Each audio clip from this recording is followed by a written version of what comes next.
Welcome back everybody to this, which is part 2 of the first episode of my Brewing Beers Like Those You Can't Buy Anymore series. Now, if any of you have missed the first episode, then I'll put a link down in the description. If you just want to pop back and watch that one, and then this episode will make a bit more sense. So the recipe that we're actually doing today then is the Royal Oak, which was brewed by Eldridge Pope at the Dorchester Brewery in Dorset. The recipe that we're going for is exactly how it tells us to do it in the Dave Lyons Brewing Beers book. So we're going to do it exactly as it says in this book, even though some of the things slightly concern me, but that's what it says, so that's what we're going to do. Now, recipe wise, so this beer is actually calling for 3.5 kilograms Pale Ale Malt, and we go with, I think it's 450 grams of Flaked Barley. Never used Flaked Barley before in a beer, so that's a new one for me. And then just have a quick check. 250 grams of crushed Crystal Malt. Now, I have tried with this recipe to get my fermentables, so my pale malt and everything, from malts as close to Dorset as I could find. And so these malts actually come from, I believe it was the Warminster Brewery, the Warminster Maltings. I think that was the closest one that I could find when I had a quick look on a map, closest ones that I could find that were available to me. So that's why I went with them ones. Now, the recipe calls for the mash to be done with 15 litres of water. Now, I came from brewing a bag background, so even though I've now got the all-in-one system, I still tend to pretty much do it as if I'm still doing brewing a bag. So ordinarily I would be mashing in with about 26 litres of water. So to be doing it with 15 litres, to say I'm slightly apprehensive would be a bit of an understatement, but we'll see how it goes. That's what it says to do, so that's what we're going to do. Now, hop wise, pretty much you'll find if you've got this book, I don't know if it was a thing of these were the only hops available in the 70s, but yep, Fuggles, Goldings. So we are going with, slightly concerned about this, we are going with 60 grams of Fuggles and 30 grams of Golding hops, but they're both going in for an hour and a half, which seems very excessive. I'm slightly concerned about the bitterness levels that we might get. I mean, the Fuggles and the Golding hops, they are only like 5-6% alpha acids, so hopefully Dave knew what he was talking about, but we're going to find out. As the boil's finished, then stick 15 grams of Goldings in, so like quick whirlpool, and then once your gravity's got down to about 10-12 in your fermentation, then it does say to pop another 10 grams of Goldings in. So that's what we're going to do. Recipe also does call for, during the boil, some dark brown soft sugar. That's 400 grams of the sugar will be going in there as well. Hopefully original gravity, this is reckoning, gets 1048 for a 25 litre batch, and then should ferment down to 1012. This recipe I did have a choice of 2 yeasts. I could have either gone with the Lallemand Nottingham, or we could have gone with the Lallemand London. And just a bit of basic geography, London's closer to Dorset than Nottingham is, so I'm going with the London one. Like I said, this is going to be brewing methods different to what I'm used to doing. Like saying, we're only starting with 15 litres of mash water as opposed to my normal 26. Then the book does just actually say that once your mash out is complete, if you can sparge up to 20 litres, I think it says, yeah, sparge up to 20 litres for an hour and a half boil. So I'd imagine I'm probably going to lose 3, maybe 4 litres during that boil. And then different to anything else that I've ever done before. You then top up with cold water up to 25 litres once your boil's finished. So that's how I'll be doing it. I will keep checking the gravity readings though. If I get to say 23 litres and that gets my gravity at 1048, then I'll stop at 23 litres. But we'll see how it goes when we get there. So that's a nice bucket of grains and whatnot. So flaked barley up at top layer. We'll get mashed in, see how we go with this 15 litres. Wish me luck, everyone.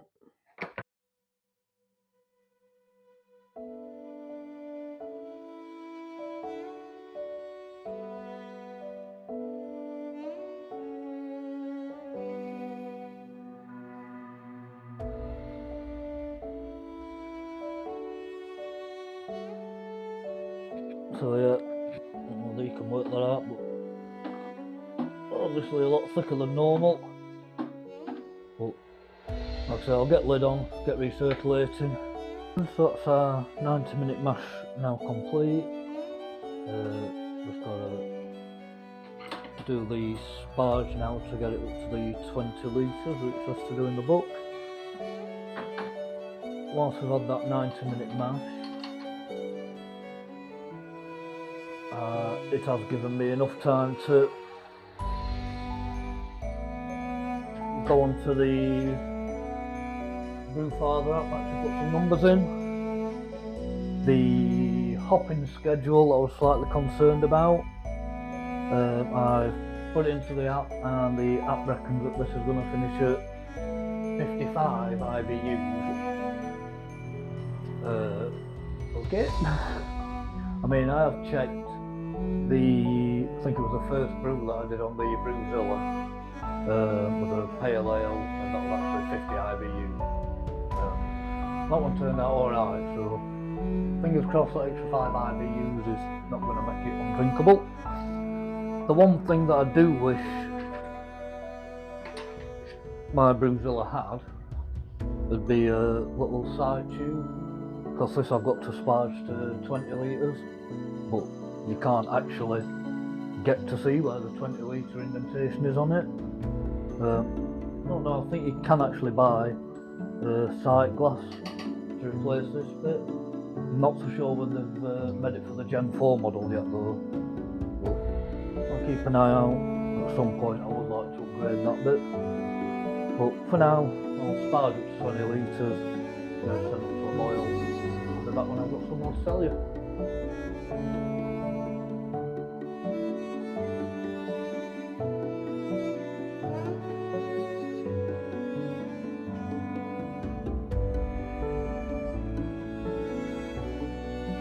So we are back for our hour and a half boil.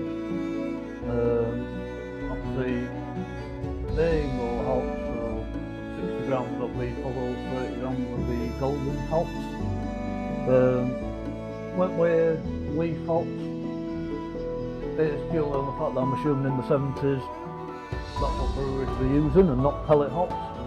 Could be completely wrong, who knows. Using the hop spider, which I've never used it yet. I'm figuring that many hops, best for them in the spider.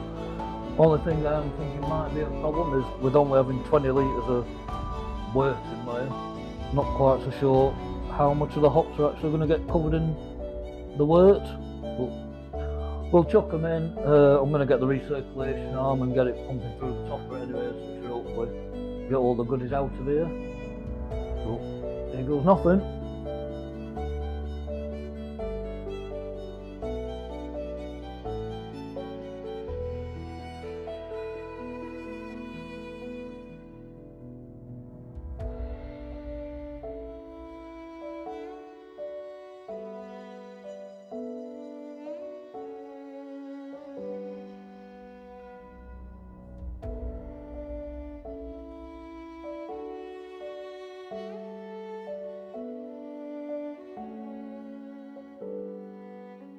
Right, so we've just finished transferring the wort for the Royal Oak into the fermenter. Got about 14.5 litres out of the actual Brewzilla, so it looks like it's boiled off about 5.5 litres. So we've topped it up. We're aiming to get to that 1048 that it says in the book, which reckons it's for a 25-litre recipe. I added 8 litres, no 9 litres, so I've got 24 litres sat in the fermenter, but it's actually at 1046 according to the gravity reading. Hopefully, I think the recipe reckons it'll finish out at 1012, but according to Brewfather, it's thinking that it might get down to 09. If that happens, then we'll be in the kind of right ballpark for the 4.8. But it's in there now fermenting. All that's left to do is for wait a couple of weeks, maybe 3 weeks, 2 in fermenter, 1 in keg. But for you, it'll be probably around about now. So this is it. This is the Royal Oak by the Eldridge Pope Brewing Company. Sadly, no longer with us anymore, but hopefully we've done testament to it with this brew.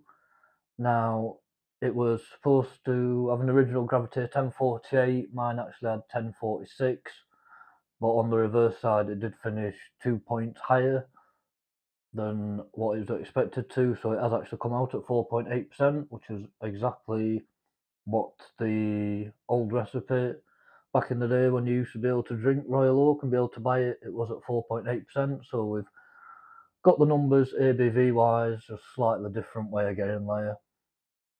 Now, colour wise, lighting's not that great, I'll be honest, but yeah, lovely kind of golden kind of copper colour, I'd say. Now, I was obviously very worried about the hopping schedule with this particular beer. I'm not used to putting 90 grams worth of hops in for a 90-minute boil, so I've been very worried about actual bitterness levels. Now, aroma wise, I didn't think that you'd get much off it because pretty much using all the hops early doors, it does kind of drive off any of the aroma characters that you're going to get from it. I think in the end it only gets like 10 grams in a dry hop, which is, I really don't see if there's any point to that. I'm not getting any hop aromas coming off it. The kind of aromas that you do get from it is kind of generic beer. I know it's a terrible way of describing it, but yeah, generic beer. So think about like going into a tap room or working man's club, just that general beer smell that you get. That's what this beer is. There's no particularly outstanding hop quality that's coming from it, any descriptor that you can give from it, other than it's just a generic beer smell. More malts than anything that actually come off it. No hop really at all.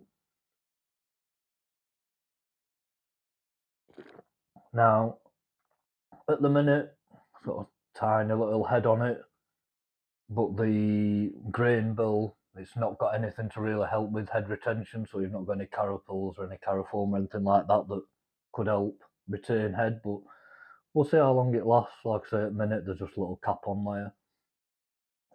Taste wise,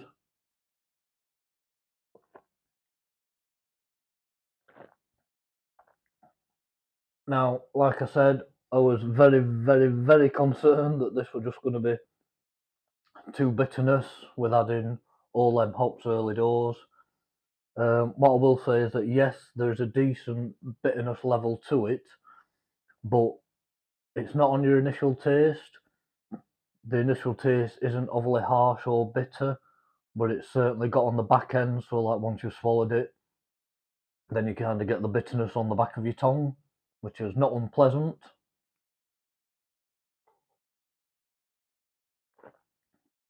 Now, very traditional East Kent Goldings and Fuggles hops. It's usually earthy, kind of floral that you're getting from it. I'd say that this beer is not particularly floral, which is a shame because I love floral. I love the floralness that you tend to get from Fuggles and East Kent Goldings. Tends to be my favourite kind of profile that you normally get from them. But this one I'd say is very much more on the earthy side than the floral, so kind of a bit grassy, to be honest. Not overly so that it's ruining the beer. Now, I have brewed beers before, especially earlier on in my brewing days, when you think, I know, I'll just stick loads and loads of hops in a beer. Kind of get a bit carried away, especially when it comes to dry hopping. Sometimes if you do overdo the dry hop, then it just turns out to be completely grassy and pretty much undrinkable. Now, this is not in that ballpark, but I would say that is very much the predominant taste that you get from it.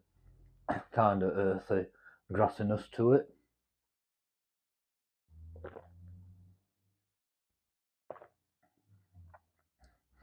It is just very, what I would class as being a very generic, old school.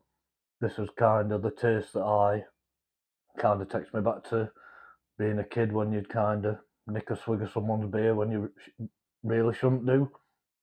Like I say, kind of smells like generic beer. Tastes a bit like a, quite conveniently, a bit like a nostalgic old beer. Would I say it's one of my favourite beers that I've ever drank? No, not really. Would I brew it again? The world's your oyster when you're a brewer. There's a lot of different beers that you can brew. I'm not so sure that I would go back to repeating this one. Sorry, camera just dying on me there. Yeah, if I had to score it, I'd probably give it 6 out of 10, but I'll give it 6.5 out of 10. It gets an extra half a mark just for the amount of research and looking into this actual beer, and the brewery did become very much a labour of love for me. I spent many hours reading up on the brewery, reading up on the different people, especially interested like in the stories of Sarah Eldridge and things like that. An incredible woman. So the beer just gets an extra half a point, if for nothing else, just for Sarah Eldridge. So yeah, 6.5 out of 10. Not bad, but probably not going to brew it again. Now, I hope that you all enjoyed going on this journey, learning about this beer with me.